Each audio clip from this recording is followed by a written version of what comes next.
Hallelujah. हमने अपनी आवाज को खुदावन के सामने रखा। अब वक्त है कि खुदा की हम आवाज को सुने। हालेलुया। तो कलाम मुकद्दस में लिखा है, आज हम 26 आयत पर गौर करेंगे थोड़े से वक्त के लिए। 15 बाब की 26 आयत पर कि अगर तू दिल लगाकर अपने खुदावन खुदा की बात सुने और वही काम करे जो उसकी नजर में भले हैं और उन हुक्मों को माने और उस आईन पर अमल करे, तो मैं तेरे बीच में से क्या करूंगा जी? बीमारियों को दूर करूंगा। Hallelujah, hallelujah, hallelujah, hallelujah. ये मूसा के साथ चल रहे थे बनी इस्राएल कौम। और अगर हम 25 आयत को देखें तो वहां लिखा है कि खुदा ने उनकी क्या की? आजमाइश की। और जब आजमाइश होती है तो बहुत सारी चीजें वजूद में आती हैं। और खुदा ने बनी नो इंसान के आगे 2 रास्ते रखे हैं। और बनी नो इंसान क्या किसकी आवाज सुन रहा है और किसकी बातों पर अमल कर रहा है। और आज खासकर सुनने पर और अमल करने पर थोड़े से वक्त के लिए हम सीखेंगे कि बनी इस्राएल कौम क्यों इतने साल सफर किया उन्होंने और क्या वजूहात थी। और क्या हमारी जिंदगियों में हम जो सुनते हैं उस पर अमल करते हैं तो क्या चीजें वजूद में आती हैं। हमारा सुनना जो है वो बड़ा अहम अज़ौ है। ये कान अगर हम साफ नहीं इससे सुन नहीं पाएंगे तो हम चीजों को समझ नहीं पाएंगे। अगर एक मिसाल है, मैं भाई शबाज में आवाज देना हो, मेरी आवाज नहीं सुनते तो क्या मैं इन्होंने अगो आवाज दवांगा? क्यों डोमनी भाई? नहीं ना दवांगा। आज बहुत सारे लोग हैं जो खुदा की आवाज को सुनना पसंद नहीं करते, क्योंकि जहां खुदावंद की हजूरी आती है वहां अबलीस भी आता है। और खुदावंद की आवाज में भी सुनते रहे तो दूसरियां भी आवाजा सुनते हैं। जहां भी खुदावंद की हजूरी आती है उथे अबलीस भी आता है, वो भी अपनी आवाज ਨੂੰ ਉਹਨਾਂ ਦੇ ਅੱਗੇ ਰੱਖਦਾ है। रस्ते 2 ही ने खुदावंद ने बड़ी इंसान ਦੇ ਅੱਗੇ ਰੱਖੇ ਹੋਏ।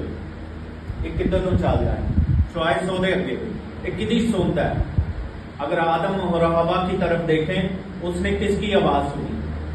हालांकि उनके पास सब कुछ होगा तो, लेकिन किसकी आवाज सुनी? एक सुनने से कितना बड़ा काम वजूद में है।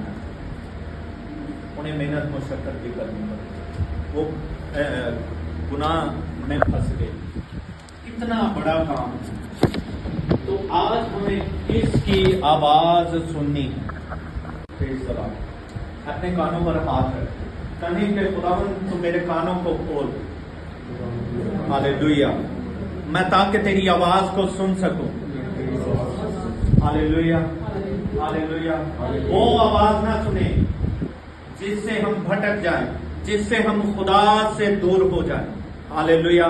खुदावंद आज आपसे बोलने को है।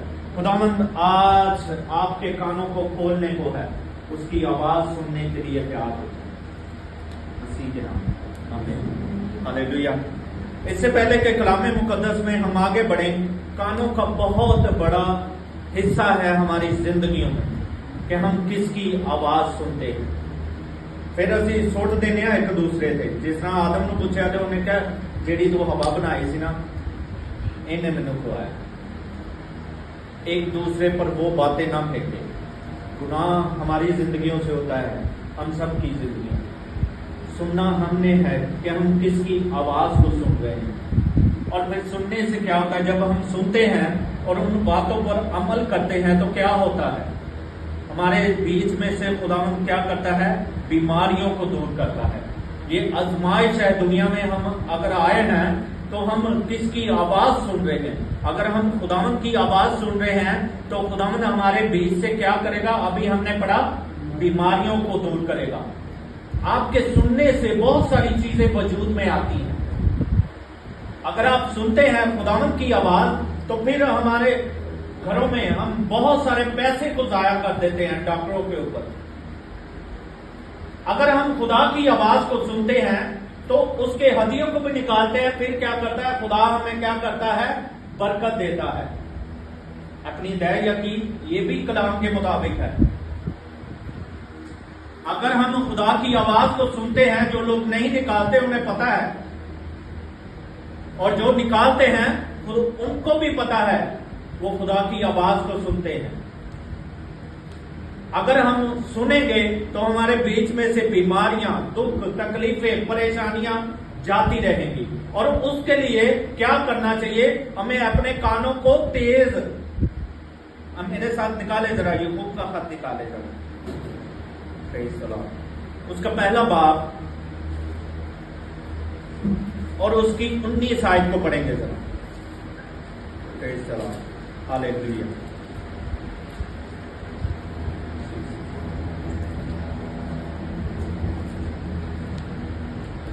यूसुफ का खत उसका पहला बाब उसकी 19 आयत को पढ़ेंगे। हालेलुया। जो भी निकाले जल्दी से पढ़ें।